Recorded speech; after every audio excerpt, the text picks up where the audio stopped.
August 26th, missiles are flying toward the Crimean bridge. This is fucked, gentlemen. Oligo, this is truly, utterly, and absolutely unbelievable. The Black Sea Fleet is on fire. Boom, boom, boom. Uh-oh. The new special operation by the SBU. Strikes on the bridge, the Black Sea Fleet, and Crimea's air defense. And something terrible has begun in Crimea. A new series of explosions on the peninsula. Tarkankut, Donuzlav, Yevpatoria, Saki District, Bakhchisarai District, Kacha, Sevastopol. Explosions. Just now, out of the 12 missiles that were flying directly toward the critical bridges, and right now you can clearly see the significant Chonhar Bridge in the distance. The Security Service of Ukraine is launching a new phase of the special operation, attacking the Crimean Bridge, military facilities, airfields, and military bases. The command post of the Black Sea Fleet, Russian Navy Special Forces, and air bases are under attack. Panic and evacuation have begun in Crimea.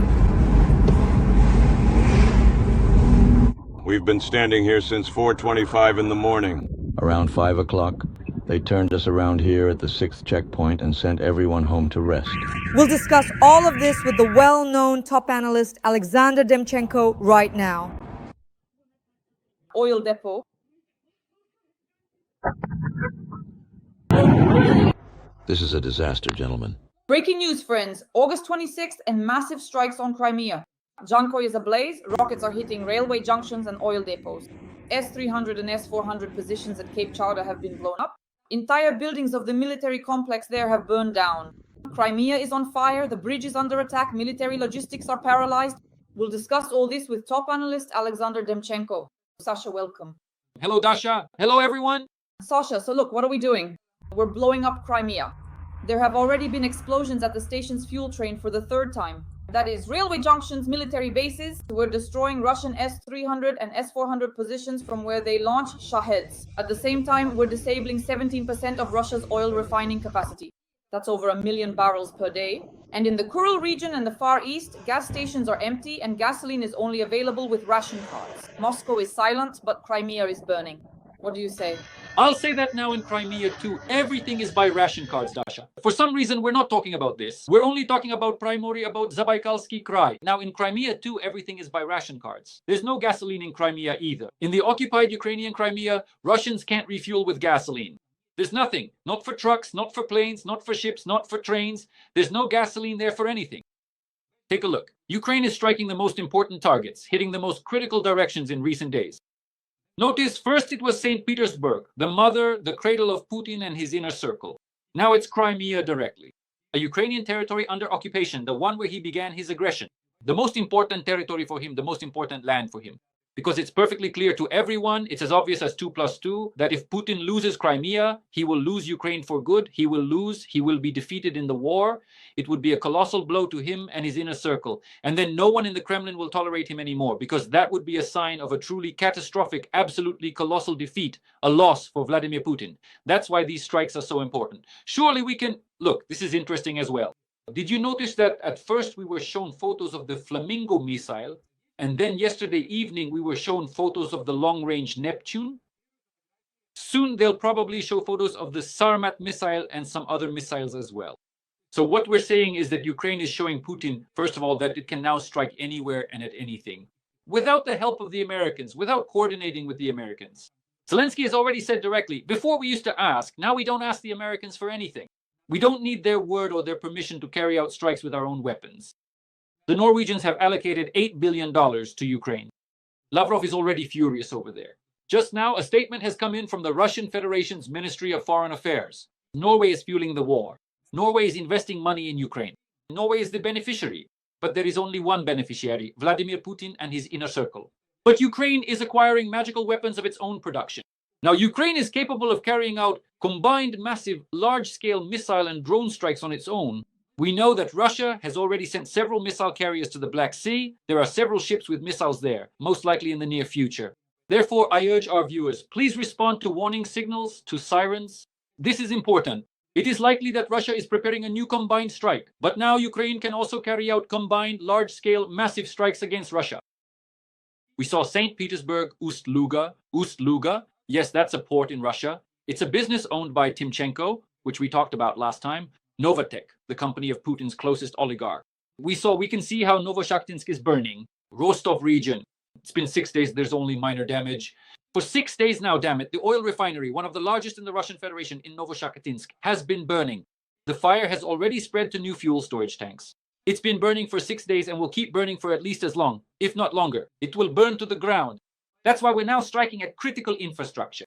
We are completely destroying Russia's oil refineries. We're targeting the energy sector. We're targeting fuel. And essentially, we're disrupting Putin's plans for offensive operations. You can already see how the Ukrainian armed forces are moving into the rear. They're in the Donetsk direction, in the southeastern direction, in the eastern direction. They are moving into the enemy's rear. And they are encircling individual groups of Russian troops. This is already happening. There are no more supplies coming in, no more fuel, no more rations or food, no more medicine. And a huge amount of what is needed at the front for offensive operations by the Russian army is simply no longer there. That's why these are good strikes, powerful strikes, symbolic strikes that symbolize and demonstrate only one thing. Ukraine has changed the nature and the boundaries of this war. And now it's not just Russia that can fire missiles, use drones, and terrorize Ukraine. Now, Ukraine can also terrorize Russia. By the way, I'm sure it's only a matter of time, really, Dasha. If and when Ukraine starts striking real decision-making centers, I mean, of course, places like the General Staff. I'm not even talking about the Kremlin, but centers like the General Staff, for example, right? It's just a matter of time. The way the war is developing, it's not because I'm trying to predict something, forecast, or because I want it to happen. No. It's just that if you look at it analytically, at how the war is developing, how its nature is changing, how the weapons have changed over the last 3.5 years.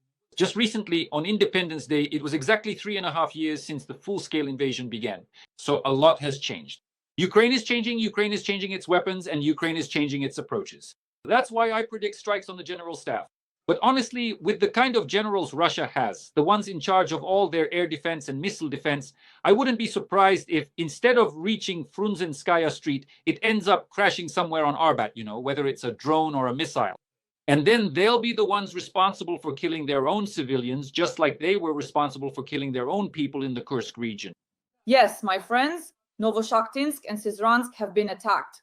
And in general, Madhyar wrote a huge number of oil refineries that we attacked over the last month. Plus, of course, the Druzhba oil pipeline. Petr Sijarto is crying crocodile tears. But Trump made a statement that it is time to rename the United States Department of Defense to the Department of War. And here I'm really curious, Sash, in what context did he make such a statement?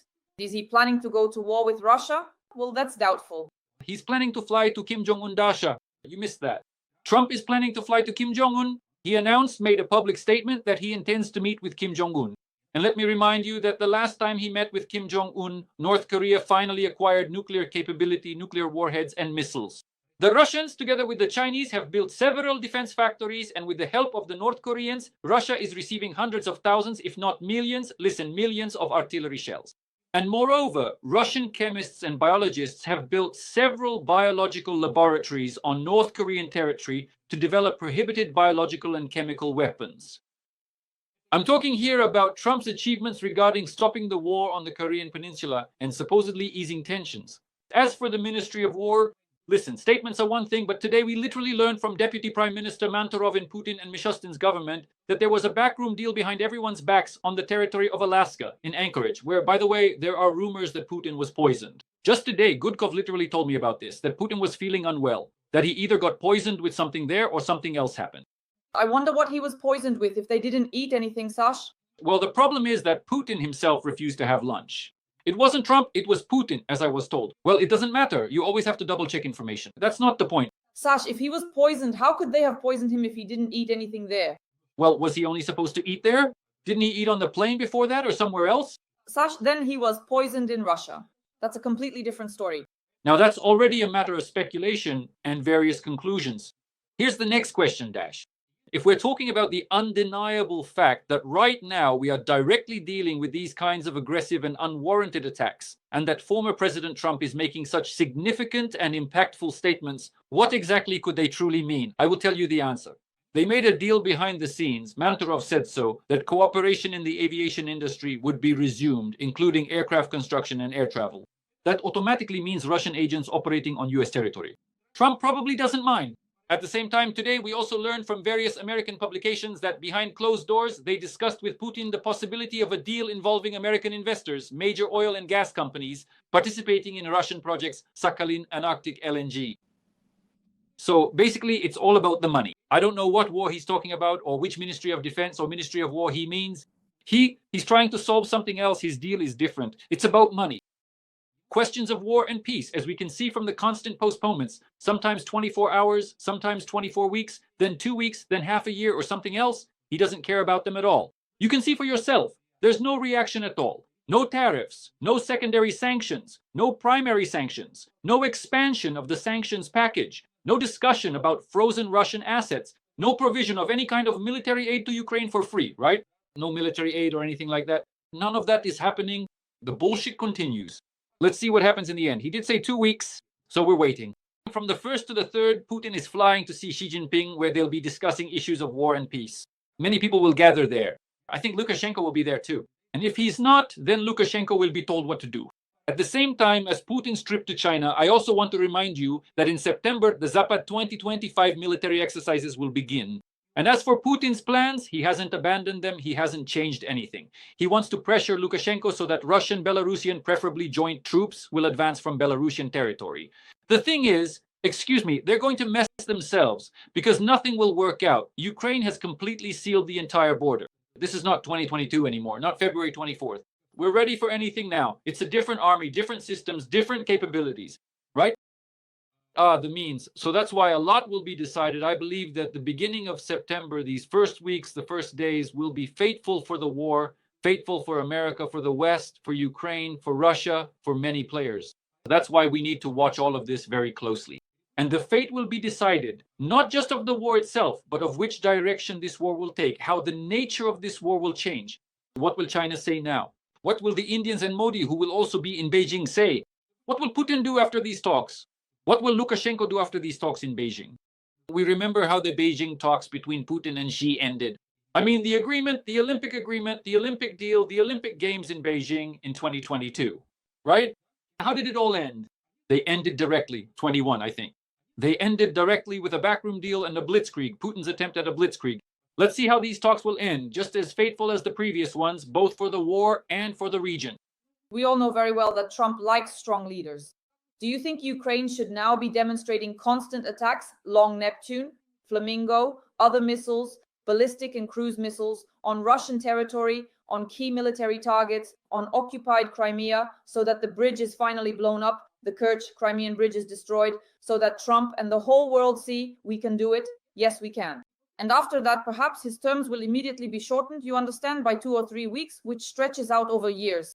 Dasha, Trump doesn't like the strong. Trump loves himself. In order to achieve the result, I don't know what has to happen. Surely they should write on these Flamingo rockets, on the distant Neptunes, all for you, Donald. This is in your honor, Donald. Right, Donald Trump, for Trump, and so on. And take photos, send them to him, and show the achievements of the Ukrainian defense industry. And this really is a colossal achievement of the Ukrainian defense industry and Ukrainian engineering thought. But Trump loves himself. Apparently, you need to plant the idea in his head that this happened thanks to his leadership, thanks to his efforts, thanks to his global approach, thanks to his desire to win the Nobel Prize and end the war. That it's for him that Ukraine is striking Russia, and these strikes are directly in honor of Donald Trump. Hooray! So maybe then Donald Trump will look at the strikes differently or view certain responses from Ukraine in another light. Because for now, we see that he is very angry, when it comes to, friendship and everything else. It's encouraging that despite the fact that he's very angry, as he puts it, this anger doesn't translate into anything. Because probably, it doesn't translate. There are no harsh statements about Ukraine, right? Nothing directed at Kyiv like stop, cease, I don't want this, right? There's nothing like that. There's just silence. Why is there this silence? Because Putin isn't backing down. He wants to make a deal with Putin, to strike some kind of business agreement. Maybe it's a deal between the Trump and Putin families, between their children. We don't know that either. How close they are, how friendly they really are. This Kirill Dmitriev, how deeply he's gotten into all the inner workings of the Trump family. That's one thing.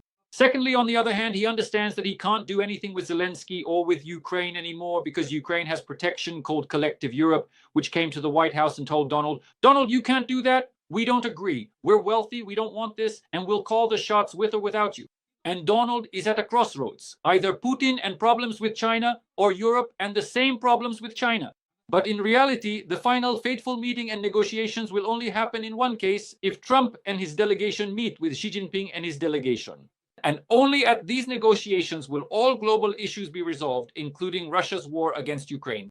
Until these negotiations take place, we can only watch what Lavrov is up to or how Sobyanin is losing his mind. Today he announced that he doesn't intend to change the names of streets in Moscow, as he puts it, the Ukrainian streets. Because after all, Putin has declared that the Ukrainian people are a brotherly nation. Why do all this? Sobyanin said. So while they're losing their minds over there, Sobyanin and Lavrov, while they're making a fuss, while Putin is making some absolutely bizarre statements, both in essence and in nature, everything will be decided between two people, between Trump and Xi. And so what these two will decide, and whether they will decide anything at all, and whether they will even meet, in principle, the meeting is scheduled, if I'm not mistaken, for the end of October or the beginning of November. And a lot will depend on what happens and whether anything happens at all, including this war. And there's no need to pay attention to Putin. Right now, not that much actually depends on Putin. He is waging the war. He is the organizer of the war, but it's Beijing that orchestrates all the processes, and Beijing is the one calling the shots, the one placing the orders. Sasha, Reuters reports, drone strikes on 10 oil refineries have taken out 17% of processing capacity. That's 1.1 million barrels per day. The Far East as well, the Kurils, there's a gasoline shortage there, lines at gas stations and rationing by coupon. That's all just statistics. How critical is this really, and how serious of a blow is it to the Russian economy? Could this fuel crisis, without any bravado, actually become a destabilizing factor for the Kremlin? I think Russia is in for a real mess, Dasha. Let me explain. Look, before the strikes began, when those large-scale attacks hadn't happened yet, before Syzran was burning, before Rostov was burning, before all of that started, there was already a hole in the Russian budget from lost oil revenues. A 30% gap, a lack of income. And now add even more to that. How much is it now? 17? Well, add it up. How big is that hole going to be? If even without these strikes, they were forecasting a 7 to 9 trillion deficit in the budget by the end of the year. Trillions. What kind of hole will they have after this? We're talking about the crisis in Russia scaling up. If before this they couldn't handle the recession and were whining and shouting, and the head of the Ministry of Economic Development, Reshetnikov, was running around saying the country was in trouble and doomed. What are they going to shout about now? What is Nabulina going to do? Do you understand? Well, everything has already come to a halt anyway. They've raised taxes and there's no one left to milk. 40 trillion rubles are lying there. Well, less now because Russians have started withdrawing huge amounts of money. Already 800 billion have been withdrawn. Last time we met, it was $500 billion, and now Russians have already withdrawn 800 billion from the banks. Soon it will be $1 trillion. They go and withdraw huge amounts of money every day. They're taking out their deposits. There's a hole in the budget. Coal has stopped, diamonds have stopped, food production has stopped. Only 1/5 of the harvest remains. There's no harvest at all. All transportation has come to a halt, especially civilian transport. So what? Gasoline? There's no gasoline, no fuel. It's a fuel crisis. That's why I believe that soon Putin won't have money for a war of this scale and format. And Budanov, Malyuk, and everyone else who say and claim that yes, Putin is facing a major crisis and will soon run out of money for the war are right. And maybe this will lead to certain developments that will bring about an end to the fighting, this kind of activity, and at least some sort of freeze or suspension of the war. Or maybe not. Or maybe not. Sasha, what should we expect from the meeting between Trump and Xi in Beijing? Because as we understand it today, I checked, Donald Trump made a statement that the time has come to meet with Xi and that they're preparing for this meeting. Does this mean that all of this will happen in September that you know? Could you please tell us more? Well, he's not going to go there.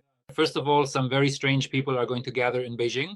Secondly, he won't go there because it would be odd since Trump would just be one of many. But he needs to be the only one. Thirdly, a one-on-one meeting is being planned, a summit just between the two of them. As I understand it, the meeting is planned either on neutral ground or more likely on American soil. Trump first, the American and Chinese delegations are supposed to meet in China and then somewhere in America. I think the meeting between Trump and Xi will take place somewhere in America. And especially last time, if I remember correctly, it was Trump who flew to China last, not Xi. But I might be mistaken about that. It's been a long time already. And as for what will happen, I've already said. They will be negotiating about everything, Dash. They will be negotiating about Russia. They will be negotiating about Russia's war against Ukraine. They will be negotiating about Taiwan. They will be negotiating about the Iran-Israel war. They will be negotiating about trade. They will be negotiating about Europe. They will be negotiating about security in the Pacific region. They will be negotiating about the confrontation between, say, India and Pakistan and so on down the list, as they say. About nuclear armament, slowing down the development of nuclear weapons in China and so on. There's a huge range of topics, and I suppose fentanyl, have you heard about it? The drugs that China sends to the States, right? BRICS, moving away from the dollar, de-dollarization, which Putin and Lavrov have talked about. All of this will be on the table. The question is, what will both sides walk away with after these talks? How long will these negotiations last? You understand that to resolve everything in such negotiations, you'd need to hold them for, I don't know, days on end. They won't agree on much. They won't reach an agreement. Especially since last time, when they had a call and supposedly agreed on fentanyl, nothing actually happened. Nothing happened. Nothing. So this time, most likely nothing will happen either. I hope at least some kind of miracle happens. I hope that the two wars, Russia against Ukraine and Iran against Israel, if not ended, will at least be paused, even if just for a while. I hope that Trump and the Chinese will be able to agree on that. What Putin will do if even those two reach an agreement, I don't know. Maybe he'll go all in and try to escalate and expand everything. He can do it. He doesn't care. He doesn't care at all. For now, he's playing to China's tune because it's profitable for him to get money to sell his resources to China. But I think Moscow must have some kind of plan B as well. And if not, then they're idiots. What else can I say? But nevertheless, it seems to me that, seriously speaking, even if Xi Jinping calls Putin and tells him, end it, I don't think Putin will stop right away. When asked whether there would be consequences for Russia if Putin does not meet with Zelensky, Trump replied, yes, there could be very serious consequences. Sasha, there might be or there might not be. But still, what is your forecast for how events will unfold, say, until October when the H hour comes? Should Trump receive the Nobel Prize or not? I don't know, Dasha. It's all a pointless collective effort because, you see, Trump keeps pushing back his deadlines and it's already becoming a joke. Just because he says he will impose sanctions against Putin and the sanctions are ready, even if they pass through Congress. They haven't passed through Congress yet, right? We see that the process is frozen and stalled. It's been put on pause. So even if we see the process unfreeze in Congress, I still don't see Trump actually doing anything in the near future, in the next few weeks or a month, let's say. Although anything is possible, we don't know what might happen. Maybe Trump will call him on the phone and say, listen, you jerk, bastard, end the war or I'll destroy you and your regime. What interests me more is what will happen inside Russia.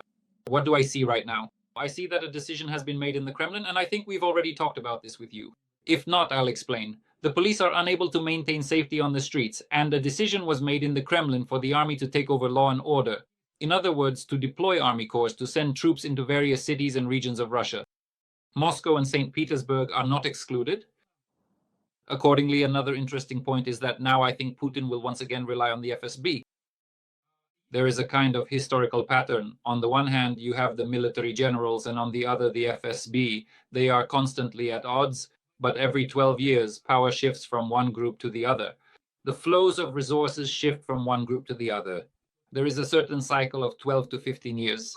Look, since 2013, 2014, the military has been receiving huge flows, huge amounts of money, right? Crimea, Donbass, the big war. And even before that, there were other periods, Syria, for example, right? Various other military clashes as well, like in Libya and so on.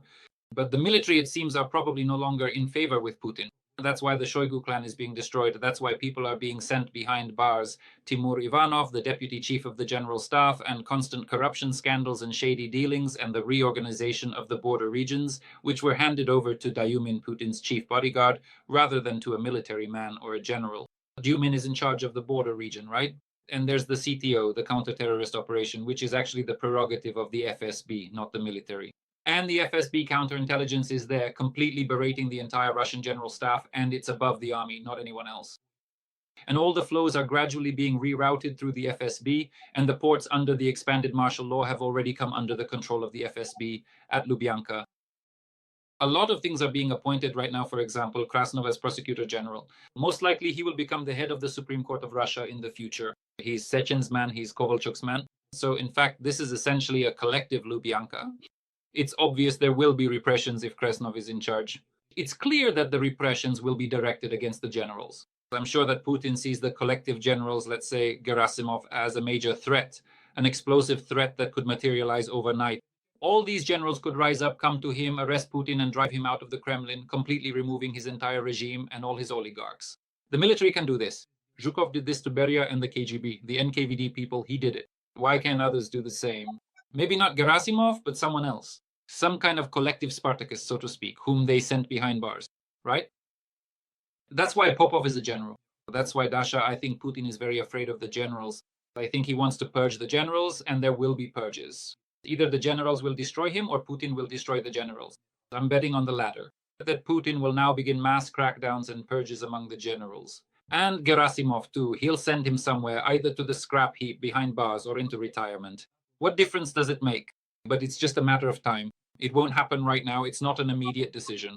Right now, it's not in his interest for the front or the command to suffer too much. But over time, this is an inevitable process. That's where everything is heading. And once again, power is gradually shifting into the hands of the Lubyanka. All the flows are going there, while Putin is reducing the influence of the military and the generals. That's also clear, that's also noticeable. And it's quite interesting to watch this, considering why did this whole story about controlling the situation on the ground come up, right, in the cities, with Putin bringing troops into cities like Moscow, St. Petersburg, and so on? Because he needs to throw some kind of bone to his generals, his military, his army, his defense industry, which if the war ends or is stopped or paused, he will leave in a very dire state. Where will all the flows go? Where will all the money go? What will they all do? How will this entire economy, this whole Russian defense industry collapse? In just a matter of months, everything will fall apart.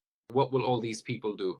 Where will they get their corrupt money from? Where will their feeding troughs be? And what if they get grabbed by the scruff and sent somewhere? So listen, Dasha, I think very interesting times are beginning in Russia. I don't rule out a major confrontation, some kind of bloodbath, another massacre, a war between Kremlin factions, a war among the security forces, a war of everyone against everyone. And I don't rule out that Putin, yes, Putin himself understands perfectly well that a mutiny is quite possible. It could happen. It didn't all end with Prigozhin. It's only a matter of time before someone new is found, prepared, and put into a military position. Therefore, most likely Putin will turn all his spears, the spears of the Lubyanka, against the military and the generals, and in any case, he will destroy this general elite. As far as I'm concerned, this is a very realistic prediction.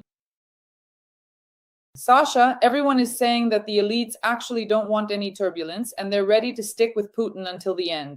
For them, Putin means stability. And if someone else comes to replace him, it means they will lose their position. Do you agree with this opinion? Many political analysts believe that for the Kremlin and those close to it, stability is crucial and any turbulence is akin to death. That's why they'll cling to Putin until the very end. That's the question. But for whom? For whom is stability important? For Minister Starovoyt, the late transport minister who supposedly committed suicide, is stability for the dozens and dozens of directors of various large companies in Russia, some of whom had their businesses taken away, or who jumped out of windows, or who suddenly died of a heart attack all at once? Is stability for the Russian oligarchs, most of whom have been wiped out, and the only ones left are Putin's people, and even now he started going after Rotenberg? Let me remind you, the Starovoyt case is really about Rotenberg and the financial flows that Kovalchuk took away from Rotenberg. For whom is this stability? Stability for Kemezov's people, who showed up in person at Starovoyt's funeral, and then the FSB started targeting each one of them, putting them all on a watch list. Who is this stability for, or is it supposed to be for the civilian sector of the Russian economy, which has slumped and is basically going bankrupt, with bankruptcies happening all over Russia? But the only ones thriving are those profiting from the war. But a state doesn't end with war, although, as we know, according to Putin, Russia's border is wherever a Russian soldier sets foot. But as I understand it, this doesn't apply to the civilian sector of the Russian economy. As for everyone else, all the ordinary people, they're just supposed to sit quietly and keep their mouths shut. So who actually benefits from this? I mean, it's obvious that someone is profiting, but I'm more than sure that even the so-called collective Lavrov understands perfectly well that this will all end badly. Solovyov knows full well that he'll either be arrested or something else will happen to him. He understands this perfectly. They've already gone after Markov, a former United Russia member, now labeled a foreign agent and until recently a political analyst. Sasha, wasn't it Solovyov who went after him? It was Patrushev who went after him, not Solovyov. Solovyov just made a request. That's a bit different. And they also went after Aliyev because at one time Patrushev's people coordinated all of Azerbaijan. That was his area of responsibility. And it was a very sharp turn and a slap in the face from Russia, from Moscow towards Washington. Nothing like that had happened before. Starting from the late 80s, early 90s, and then quite suddenly it truly happened. And out of an old ingrained habit, still vividly remembering Aliyev's father, the former leader, right? But nevertheless. So Dash, all of this is absolutely natural. And the elite in Russia is diverse. I'm more than sure that some part of this elite wants, dreams, and fantasizes about Putin being gone, about Putin being removed. But the thing is, this elite doesn't want to act on its own. They took action during the Prigozhin times, the military acted, certain Russian oligarchs inside Russia acted, and those outside Russia also got involved and fueled the whole thing. Many tried to do something back then. It didn't work out. They messed up. Prigozhin was killed. In the end, we see the result. Russia has been reset even further. So to say that the entire Russian elite is united around Putin and wants stability is not true. Some part of the Russian elite actually wants instability. They want a return to the way things were. And in order to make that return possible, by the way, Putin needs to be gone. So here, at least for some part of the Russian elite, their goals actually align with many others, including those in the West. Friends, please like this video. Leave a few kind words in the comments to support Ukraine. How do you assess the actions of the armed forces of Ukraine in the Leningrad region, in St. Petersburg, and in the occupied Crimea? How we blow up railway junctions, oil refineries, and let's say create a fuel crisis on the territory of Russia and in the occupied territories. Top analyst Sasha Demchenko and I always meet to discuss current events. Sasha, thank you so much. And as always, see you this Sunday. Thank you. See you next time. Bye.